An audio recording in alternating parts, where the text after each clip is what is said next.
The following video contains language that may be inappropriate for young viewers. Viewer discretion is strongly advised. Welcome to Behind the Bars, where we bring the unseen and the unheard stories from the depths of the prison system to the forefront. I'm your host, Jason Boss, and together we'll explore the madness, the chaos, and the harsh realities hidden behind the steel doors of prisons worldwide. From the local jailhouse to death row across the world, we'll show you the isolation, the seclusion, and the decades spent enduring unimaginable conditions. These are the stories of survival, struggle, and humanity in places most of us will never see. We're here to shine a light on what society often forgets, the voices of the incarcerated. Each story is real, each voice is authentic, and every moment reveals the raw, unfiltered truth of life behind the bars. Join me for a journey like no other, a journey into the darkness, the truth, and the resilience of the human spirit. This is Behind the Bars, real life, real stories. Ladies and gentlemen, friends and family, I have with me Charles Mamou Jr., and you are on the record with Behind the Bars. I am your host, Jason Boss, and Charles Mamou Jr. has done over 25 years on death row. And today's podcast is one of the most important podcasts that you guys will ever be able to hear, because you are going to be able to hear and you're going to be able to judge exactly what went on, what went bad on this entire deal. And I believe, without a shadow of a doubt, that my brother Charles Mamou Jr. has been framed. I believe he is on death row, and I do not believe this brother deserves to be here. And we are going to hear from his own mouth exactly the events that caught this case. So without further ado, Chucky, Charles Mamou Jr., how are you, my brother? Oh, I'm making it, brother. I'm making it. I'm making it. All right. I'm alive, my friend. I'm alive. And it is tough to be in solitary confinement. To everybody who does not know, Texas death row, Texas Department of Criminal Justice in of itself is a very, very harsh environment. It is a mentally catastrophic place to be. And this brother has been over 25 years. Now, Charles, today is the day that we are going to go over this case that ended you up in this area. So, my brother, take me down the events, take me through whatever we need to have to discuss to get this on the record so it is out in the open. At this point in my life,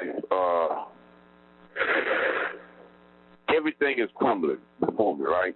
So we did the number thing.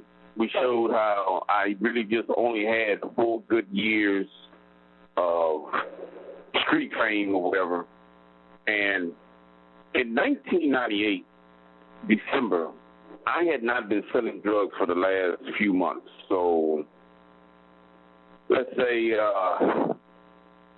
from September until November, I had just really been home playing Madden, 97, video game, PlayStation. That's what we had. I know I'm showing my age with all these youngsters and stuff, with all this other stuff they got going on. But my live-in girlfriend, which was / baby mama, Sidonia, she was about to leave me as well. So everything was crumbling. And I was kind of cool with it, because I understood that not only was I living foul in the streets, my personal life was living foul too, right? So I was never faithful to any woman I ever had in my life when I was free. I didn't hide it either, though, And so I get this call from this guy. And he tells me, he says, because again, my reputation is still solid. And he had been bugging me for the last few weeks because it was dry again in Louisiana, in our area, to get some drugs. And I was like, man, I ain't messing around.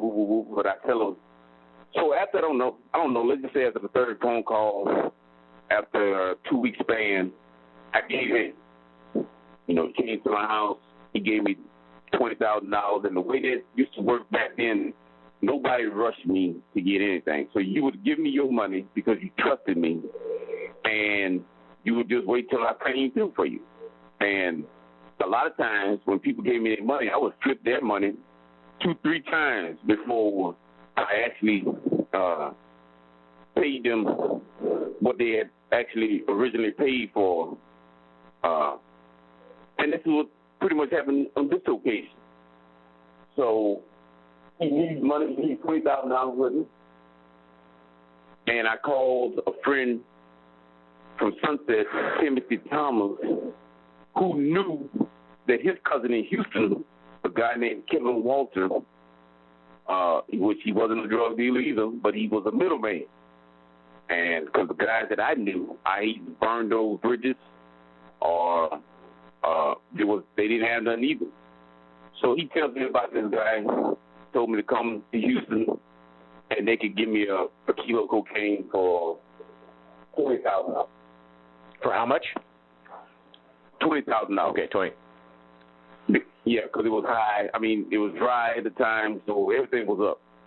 So I asked, at the time I was with another girlfriend of mine named Mika Levine, and I asked her to drive me to Houston. So we go to Houston, but we really was trying to use this as like a little vacation getaway, because in my mind, if there was no drugs to be put on, I wasn't going to trip. I was just going to wait it out, because I still wasn't, I didn't have that desire no more, that desire to sell drugs and be that guy that hit the highway 3 times in one day. That guy was gone. I didn't love him no more. Huh. So we could come out here and we meet up with Timothy Thomas' cousin, Kevin, and we got a hotel room at Shoney's Inn off of 610 in Houston. So these alleged drug dealers come over there and they say, hey, man, we're going to do business tomorrow, but tonight, let's go out and party. I'm trusting because I'm thinking, the guy that introduced me to him is from Sunset, so I didn't see any wolf in sheep clothing with that. So they take me to this strip club named Harlem Nights in Houston, and they had open cans there. So when you brought any type of alcohol, it didn't come in a bottle, it didn't come in a can, it came in a cup. So the guy goes and gets me a drink, and immediately when I took a sip, it tasted sweet and funny, and I might have took a couple more sips. I know I didn't finish it because something was wrong. I went to the bathroom, and they tried to give me another cup, and I was like, nah, I'm good. Just take me back to the hotel because I'm not feeling good. And after I kept on persisting that they took me back. And as soon as I get in the hotel room, I passed out. And when I wake up again, because we was in the hotel room that Kamika and I was in had a double bed, right? So she was in one bed, and because I passed out, I was in the other bed. And I hear this big, loud banging on the door. Boom, boom, boom, boom. So I get up. I wake up, and I saw that I only had been sleeping for like maybe an hour, if that. And I come to the door, and I say, what's up? And I looked through the peephole, and there was a little white guy with a badge in his hand, and he says, HPD, open up. And I'm thinking, I'm on probation. I'm not even supposed to be out of the state of Louisiana. So I grabbed the money. I put the money in a Burger King. It was a Burger King burger bag, empty bag, and I threw the bag in the trash can. I had a gun. I hid the gun that I had in a duffel bag on the top rack of the closet, and then I opened the door. When I opened the door, he had a little bag like he was one of them Miami Vice type cops. He had his little badge hanging around his neck. I mean, he comes in there and he says, hey, the guy that you was with, we got him down the street. We busted him. He had drugs in his car, a guy named Chili Red, and but he said, you had the money. I said, man, I ain't got no money. I ain't got no money, I ain't got no drugs. So he searched the room. And like an idiot, because I'm not thinking straight, and when my trial will start, you would understand that they actually tried to drug me. So I wasn't, everything they saying, I'm helping the fool lift the mattress up. I'm helping them go look in the bathroom. We get the keys, he goes to the car, Kamika's car, and he searched the trunk, he searched the hood, he searched the under, he searched everywhere. He's looking for money. He comes back into the hotel room. Kamika was looking. The only thing she had wrapped around her was like a sheet. He took the sheet off her, fondled her a little bit. And so he said, where's my? I said, man, I'm telling you, I don't have no money, man. I don't know this guy named Chili Red, woo woo. So he leaves. He finds the gun that I had and takes that gun and he leaves. So when he leaves, it dawned on me, hold up, he was by himself. I just had never experienced nothing like that. So when he left, 30 seconds later, I leave, but I go onto the second story of the hotel where there was a balcony, and I was looking at him leave, but he didn't leave. He went to the entrance of the check-in entrance of the hotel, and he was in a burgundy two-door Thunderbird, right? And there's no lights on. I'm looking on the highway. I don't see no sirens because he said they had Chili Red, because Chili Red drove a white Corvette at the time. They said he had his car down the street, whatever, whoop, whoop. And then when the guy comes out of the entrance of the hotel check-in, he leaves. And then I go to the check-in. I asked the lady who was behind the counter registering people in, did she notice a white guy, the cop that came in here? And she gave me a little attitude, whatever. The payphone down the hall. Hold up. It just broke up. Let me know when you're back. There, you're back. And then I ran back to the room. I told Kamika, look. Hold on. It just broke up there. You were looking out at that dude and something about the payphones down the hall? Yeah. So when the guy left the entrance, I followed into the big entrance of the hotel, and I asked the lady who was registering people in, did she see a little white cop that came in here? She said, yeah. Dude, it just broke up again. One sec. Hang tight. Hello. Let me know when you're back. Hello. Let me know when you're back. Let me know when you're back. All right, you're gone. All right. There you are. Yeah, now you'll be gone, but I'm back. There you are. Okay. Yeah. So you asked the chick about the little white guy. Mm-hmm. Okay. Yeah, and I was like, why would if he was a real cop, why would he use a payphone, right? That was what I was thinking. And then it dawned on me that it was a setup. So I ran back to my hotel room. I tell Kamika, grab all your shit. We got to get out of here. It was a hit. It was a setup, right?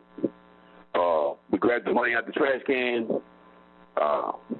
We took all the belongings, and we left. And the only place we could went was to my cousin's house, Terrence Dotson. Mm. So, and it wasn't even his house. It was his sister's home. So we go there. I tell him and I told him I wanted revenge on Kevin Walton because he the one that set up the deal, and he set me up. So I called Kevin Walton from his apartment, and Kevin Walton, he tried to play like, oh, thank God you're okay. I tried to get it reached. I tried to call your cell phone, but you didn't answer. I want to warn you that it was a setup. They was trying to hit you. They was trying to jack you. And I said, really? And he was like, yeah, man, I swear, man, I had nothing to do with it. You know my cousin, so why would I try to jack you? You know my cousin, right? And so I said, well, who was these guys? Because I want you to take me to them the next day. So he said he would.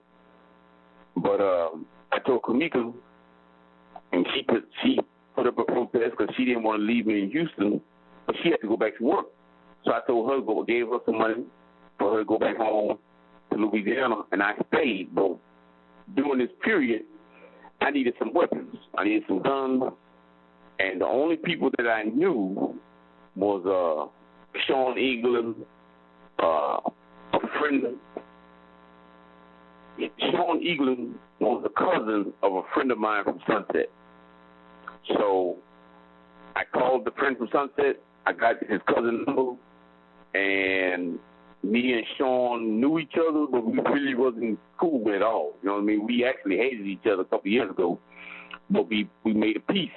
And so I called him. I told him what happened, and all I asked him was for, look, I just need some guns. So he told me he could accommodate that. So he came to pick me up, and he came along with a guy named Sam Johnson and Howard Scott. And this is how I meet these guys. I never knew these guys until that moment, you know. And we began plotting on taking revenge back on the guys that tried to set me up. So at some point, when I called Kevin Walter again, he introduced me to a guy named Dion Holland. And all these names that I'm putting out there, his names are significant because they're always a part of my trial. Huh. So it might not make sense to you now, but it will, you know, if you read the trial transcript. Mm-hmm. So Dion Holly, he comes into the picture, and he swears that he's a part of the rap group called Rap-A-Lot Records. And that he had the connection, and everybody knew at the time, Rap-A-Lot Records. The rumor was they had been on the FBI investigation for drug trafficking, so the rumor was that they were deep into the game, too. So I brought it. I mean, I didn't think this guy was lying, even though I didn't know him. So we said, well, hey, look, let's meet at the Northline Mall on the north side of Houston. And I said, cool. So when I ended up going to the Northline Mall, they pulled up in a blue Lexus, and we met. We got down. We exchanged conversations. You know, woo woo woo. But there was always something where they wanted me to give them the money first, and they was gonna come back with the drugs. And I was like, you know, I don't know y'all know like that, you know.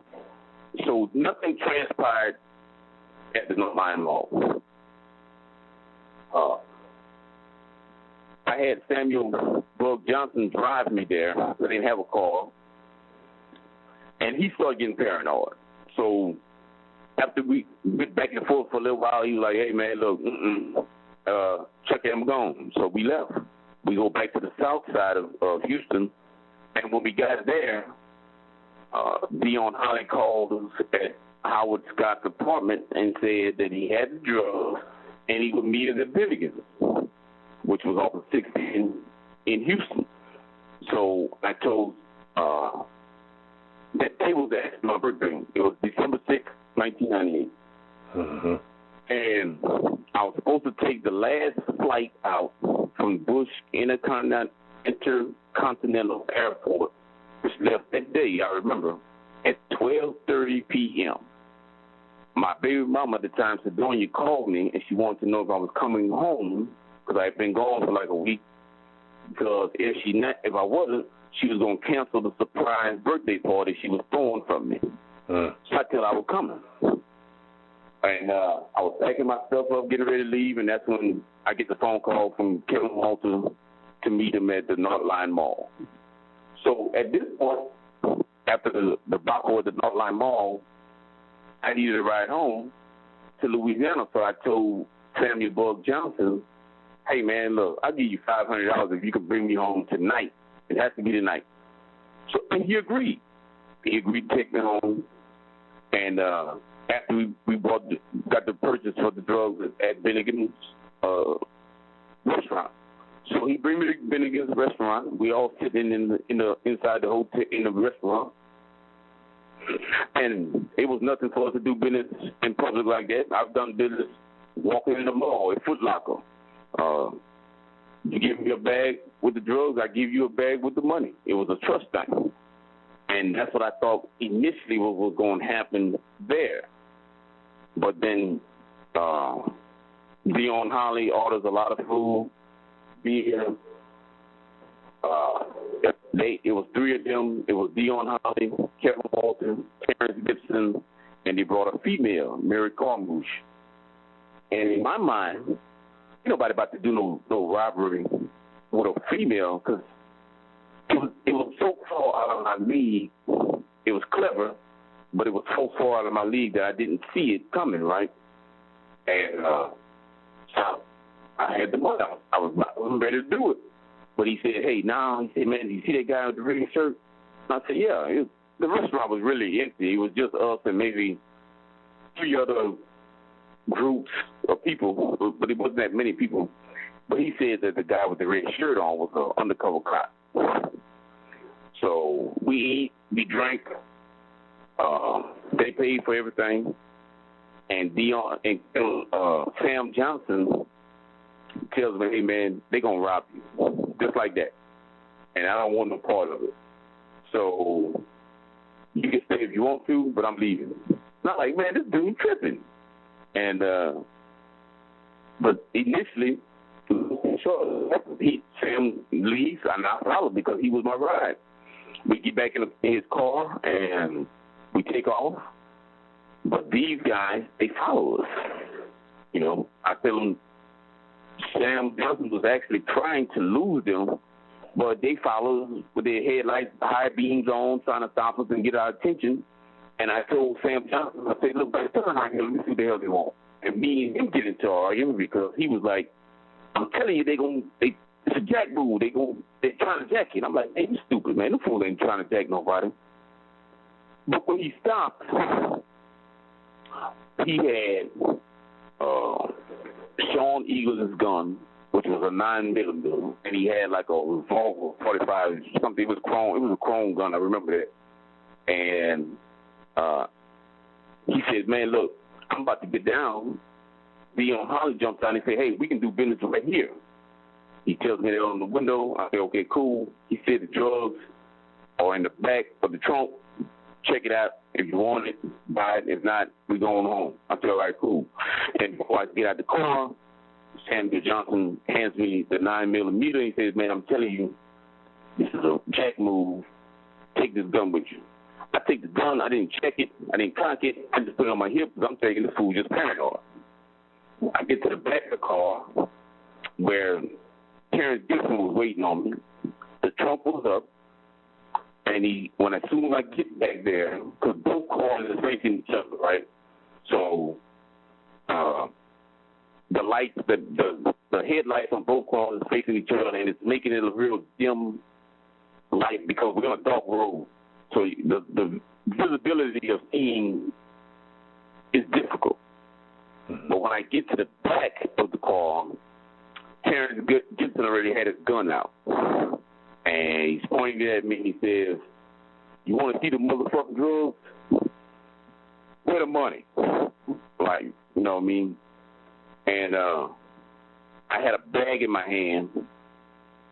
And when he said what the money was, it was just impulse, man. I threw the bag at him, turned around. And when I turned around, Kevin Walter, who was like 6'2", 6'3", about 280, 290, somewhere around there, he's trying to run to grab me from the back. So I'm in the middle. Terrence Gibson got the gun on me. I'm 170 pounds at the time, give or take, 170, 75, something like that. And here comes this almost 300-pound guy trying to grab me from the back in like a bear hug. So when I turned, I spun, I threw the bag towards Terrence. And I reached for the gun that Sam Johnson had gave me, and I just fired one time in Terrence Gibson's way. But because Kevin Walter was coming head on to me, I emptied a clip on him. And then chaos ensued. Sam Bug Johnson started shooting. Dion Holly started shooting. It was just chaos, man. And Sam Johnson, he jumped back in his car. It was like a red Intrepid, and he burned off. I thought he was leaving me, but he didn't. He jumped in the car to turn around because both cars were facing each other. So he burned off and turned the car around and come back and scoop me up. But I panicked. I didn't know what the hell he was doing. So when I started running down the street, north, Dion Holly is crouched in front of the Lexus, waiting on me to come through there. When I saw Dion Holly, I shot one towards his direction, and I don't know what the hell happened to him. So he took off running into they had a bunch of woods or tall grasses, whatever it was, and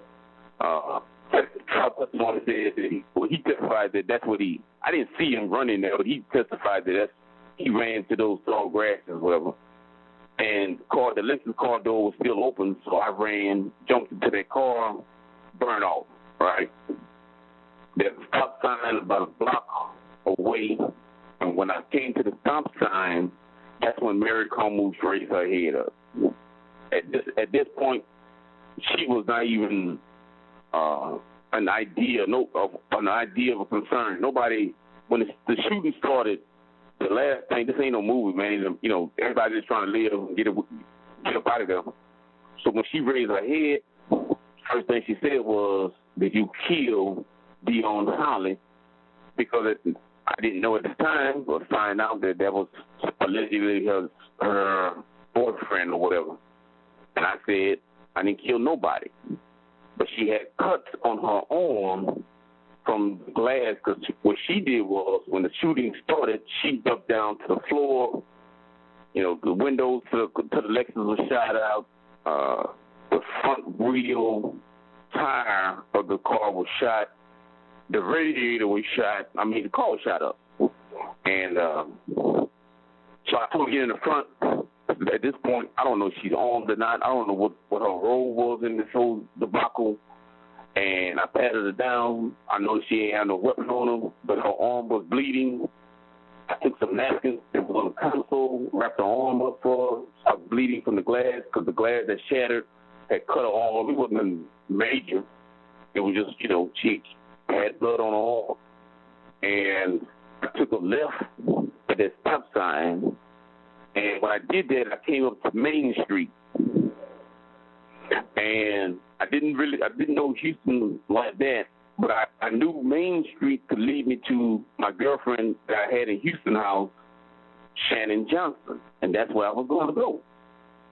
And when I turned left, that's where we was going, but when I turned left, Sam Bug Johnson came follow behind me. And he flashed his lights, he pulled up on the side of him, he waved his hand for me to follow, and he took us on this little maze of back roads back to his apartment complex.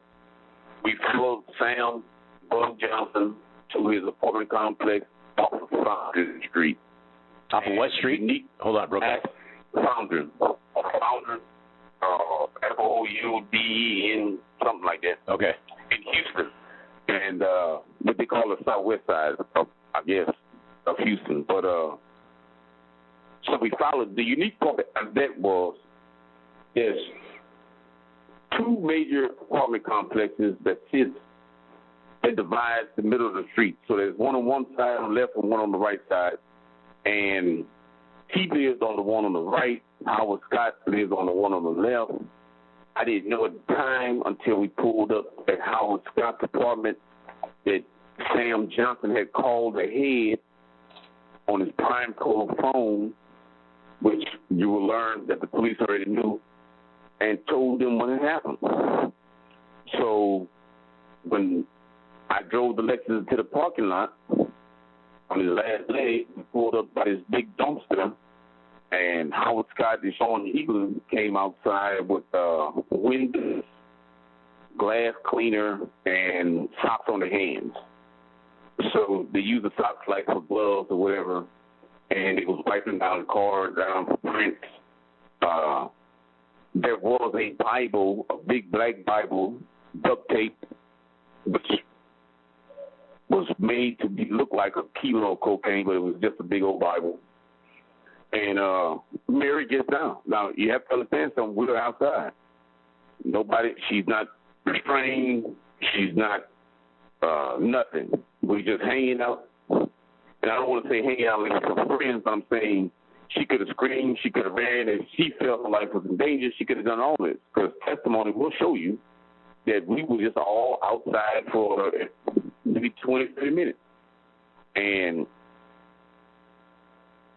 my main purpose is not to add to the story or take away from the story.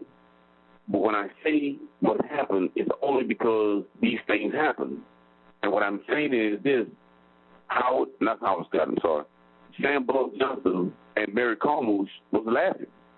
They was giggling on the side, laughing and talking about, hey, she told him, we can do whatever you want for, for some money. And this is something where people in my own camp, my own supporters feel like, well, that don't mean nothing. I mean, she would say anything to survive at that moment. I'm not disputing that. I don't know what was going on in her head, and I certainly don't know what was going on in Sam Johnson's head. I'm just telling the people, the readers, the listeners, that this is what they was doing. They was off to the side laughing, joking about the whole situation, and that's the conversation she had. She told him the only thing she wanted was to get home tomorrow because she had school the next day. And so Sean Eaglin pulls me to the side. He's mad at me because I brought Mary Carmouche back to their home. I didn't bring Mary Carmouche back to. I didn't even know she was one. I didn't know she was in the car. Two, I didn't force her to get it. I tried to tell her many times. In fact, when Mary Carmouche first rolled her head up, and if y'all remember, I told you I took a left off of Main Street, was the light. To our left was a club called Carrington's, and they had a huge parking lot with like 100 people out there partying, whatever. But to my right was a blue and white HPD police car. I told her to get out. And she told me she wasn't getting out. She said she didn't know where she was at, and she wasn't getting out the car.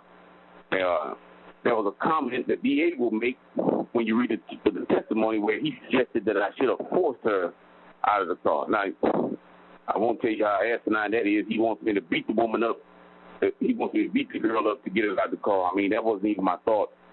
If I was going home, I would have homed her right into that spot. I wouldn't have paraded her all the way around town to an apartment complex. But back to reality.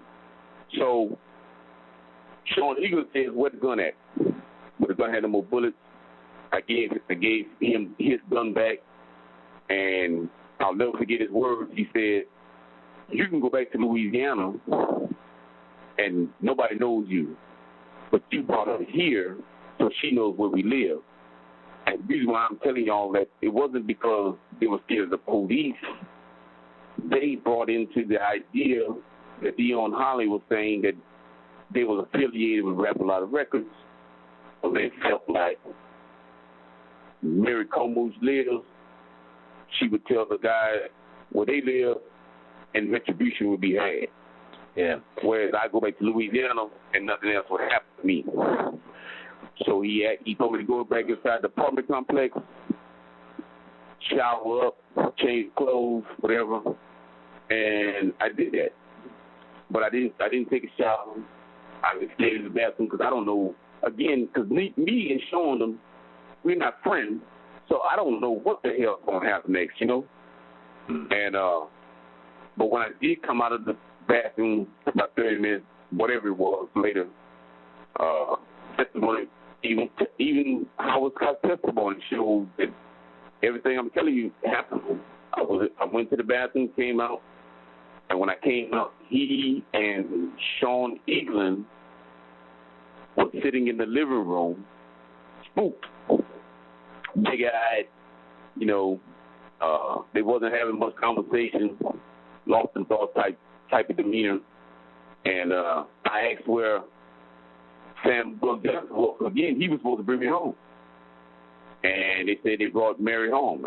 And they, because Sean called another guy named Ken. At the time, I didn't know nothing about this guy. I just remember his nickname. and it would become a crucial part of me understanding who he was later on, right? So Sam Bug Johnson and this guy named Skin, who came on a bicycle, we have an affidavit from him too. But he arrived on a bicycle. I didn't see him. I don't know how he looked. I couldn't tell you how he looked today. But he arrived at some point while I was in the bathroom, and they allegedly brought Mary Carmouche home. Who now? They is Sam and Skin. Right. His real name is Kevin Triplachin, but I wouldn't know that. I won't find that out until I actually come to death row. All I knew back then was he said Skin. That's it. And so the next morning,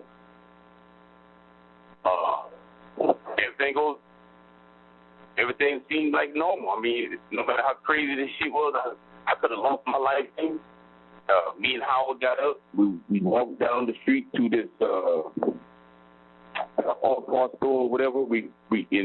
He brought a blue car cover to hide the Lexus, because later on that day, his friend was going to come with a tow truck and tow the car away from the place, right? And so as we walking back to the apartment complex, we see we see Sam Bug Johnson, who should have been at work. And, of course, we find out later that he went to work, and he was his nickname is Sammy Bug Johnson, but he worked for the Orkin Bug Company. And the reason why this is significant is because you would learn in trial that the area where Mary Carmouche's body was found was a very isolated area, and Samuel Bug Johnson was the one who worked that area to spray people's houses. So when they find Mary Carmouche's body at an abandoned house, the only person who would have known that that house particularly was abandoned was the person who worked that area. But you'll find that out later through trial transcripts and stuff like that. But so, and that's it. That's all I really knew. Whether Mary was alive or not didn't concern me at all. I didn't know. I mean, they took her home. They took her home. All I knew was, I remember while I was in that bathroom the night before, I said, man, I can't do this shit no more. I remember saying that. And so the next day, I found out one of my cousins, he lived in Houston.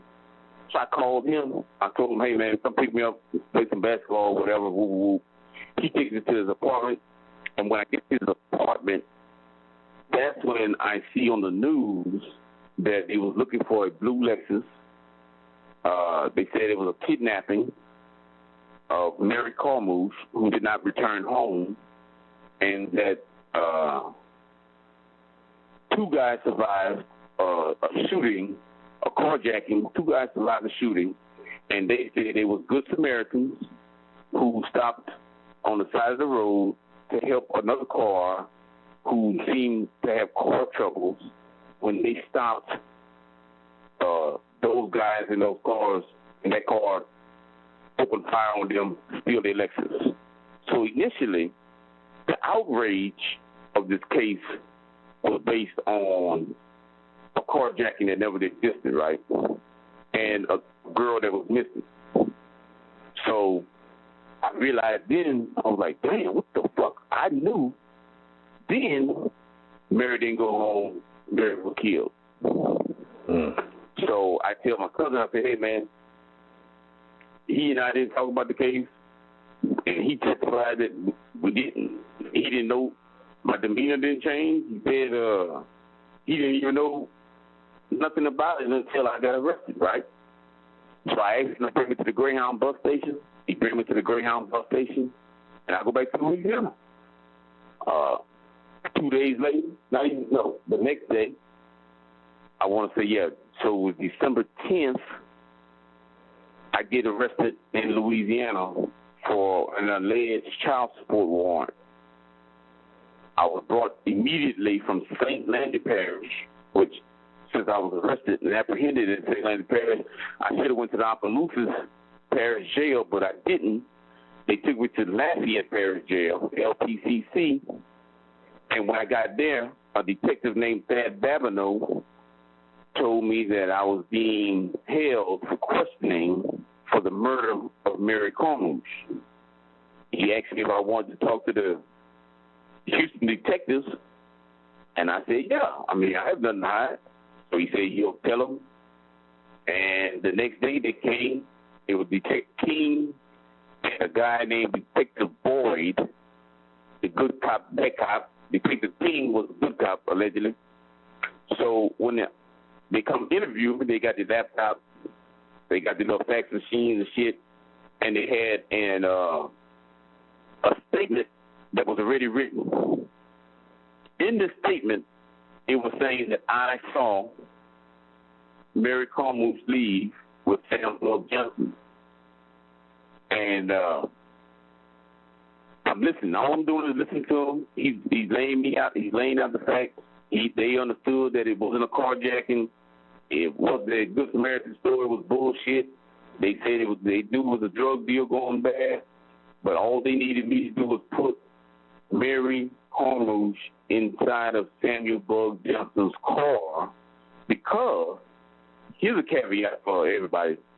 An HPD blue and white cop car saw Sam Bug Johnson's car where the body was located, but he did not stop or investigate the car being parked in that area, because the APB was out for the blue Lexus, not Sam's car. But he made a note, because Detective King tells me this. Everything I'm telling y'all, Detective King tells me. He said, yeah. So all we need for you to do is put Mary in Sam's car, testify, and we're going to give you a 20-year sentence. That's what the plea deal for. That's he said the DA in Harris County was waiting right now for this facts to go through, saying that I agreed to the 20-year plea deal if I testified against Sam Bug Johnson, Sean Evelyn, and Howard Scott. All three of them was arrested. But in Houston, in Texas, they got a 72-hour hold. They can only hold them as potential suspects for 72 hours, and they had to let them go. So Detective King said, first one talk, first one get the deal. But here was my problem. One, back then I wasn't a snitch. And two, Detective King is telling me that he knew I didn't kill Mary Carmouche. So if you knew I didn't kill Mary Carmouche, then why in the fuck would I take a 20-year plea deal? That's what my thought was going, right? And he even went on to tell me that there were that they took DNA samples, and of course, none of my lawyers throughout the years until 2020, until 2019, when the private investigator Timothy Carter came in. So from 1998 to 2019, nobody believes me. Nobody believes that this conversation took place between Detective King and me. Why would I lie? Everybody's seen plenty Dateline stories or whatever crime shows that you know that there's supposed to be video and audio in the interrogation room. There was no video, no audio in my interrogation room. Why? Everybody else got interrogated, had video and audio. We got the audio for Terry Gibson online. They didn't do that because everything they telling me, the case was never about me. The case was supposed to have been about the three guys that they had held for 72 hours. If I had cooperated. So he tells me that there's going to be 2 DNA samples. Why? Because Dion Holly did tell the police that he had sex with Mary that night. That led up to that incident. So they knew that, and they also knew that Samuel Bug Johnson's DNA would match too, because he did get his penis sucked by Mary Carmouche. It was his DNA. So They tell it. This Detective King say this shit, not me. I'm listening. All I'm doing is listening. And so then he said, I asked for something to drink. So Detective Boyd goes and gets me a Sun-Kissed soda out of the machine. I drink the soda. I'm just listening to everything he's saying. He shows me pictures. He showed me Sam Johnson's car, but the police impounded his car. He said there was fibers of Mary Carmouche that was found in the back seat of Sam Johnson's car. They had the whole case laid out. And this is all something that Mary Carmouche's family didn't know.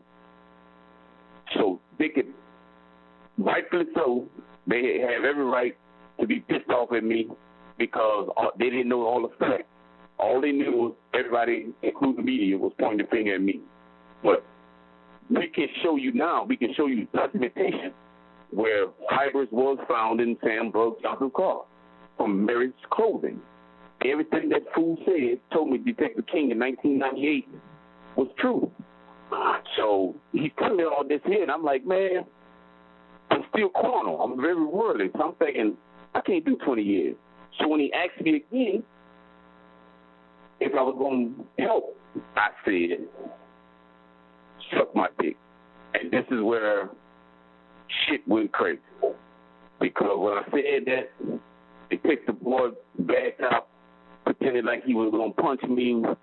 Detective Thad Avenue of Lafayette Police Department held him back. You know, it was real theatrical. And then he started screaming explicit, talking about they were going to take me to Texas, stick the needle in my arm, yada, yada, yada. Look, you just told me I ain't killed Mary Carmouche. I don't give a damn what you talking about, right? But the game was bigger than that. And that's what the part I didn't realize. Because within the next 2 months, they charged me with a drug-related murder of some guy named Terry Landry. And the only reason why they did that is so they could get an indictment in Harris County's grand jury, because they could not get an indictment on me with just stuff that they had. They had no physical evidence at all. But when you put another alleged drug murder case on me, and you say that this is my MO, when you read the trial transcripts, you'll see the word MO comes up a lot. Like I was the only guy that was involved in a drug dealing situation where somebody got killed at. So I ended up going to they charged me with that case. Hold on. As soon as they charged me with the Terry Landry's murder, Harris County indicted me. When Harris County indicted me, they dismissed the charges of the Terry Landry's murder because they had a guy already in the county jail who had confessed to killing Terry Landry.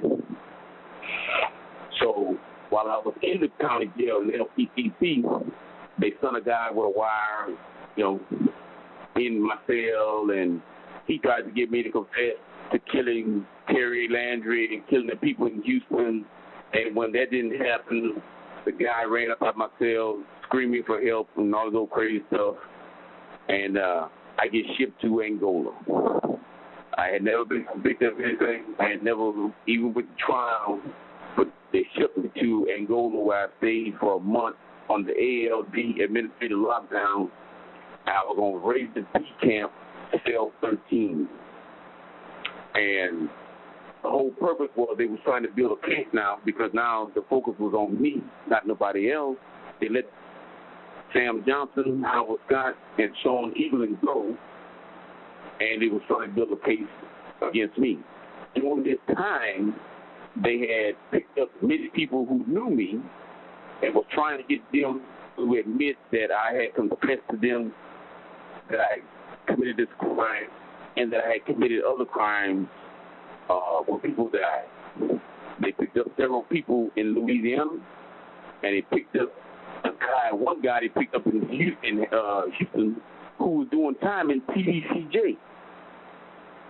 They bring him back on bench warrant. We have his name too, we have his affidavit and all that stuff too. But they bring him back on bench warrant And when he and we both in the county jail, this is kind of crazy because at the time I had an accent. I had a real strong Louisiana accent. So he says, "Hey, man, you from Louisiana?" I said, "Yeah." So he says, "Where you from?" And I said, "Lafayette, Louisiana," which wasn't a lie because I was living in Lafayette, Louisiana. But the news had said that the guy responsible for this capital murder was from Sunset, Louisiana. So he goes on and he tells me this elaborate story that he was in Texas Department of Criminal Justice for armed robbery committed on a drug dealer. HPD detectives brought him back on bench warrant because they wanted him to testify in court that him and a guy named Charles Mamou had robbed some other drug dealers before. And if he testified to that, then they were going to make a deal with the DA to get his time reduced. And he's telling me this shit, right? And he's also telling me, yeah, man, this guy named Charles Mamou, man, he used to date my auntie. And I'm like, okay, cool. Who's your auntie? And he tells me some woman name. I don't know who she was. So I had a suit on. So it looked like I was getting ready to go to trial. He had his county orange jumpsuit on. But when I had the suit on, my wristband was hidden. So he didn't know that I was Charles Mamou that he was talking about. So after he tells me all this crazy stuff, I'm like, man, you going to testify against that dude? That's some whole ass shit. He said, man, I just wanted to get out of the TDC game, right? So I raised my wrist up, my sleeves up, and I showed him my wristband that I was Charles Mamou. And that boy eyes got big, did a son of a gun, man. And he was like, man, I swear to God, man, I ain't going to testify against you, man. I ain't going to lie on you like that. I don't even know you. I tried to tell him I didn't know you.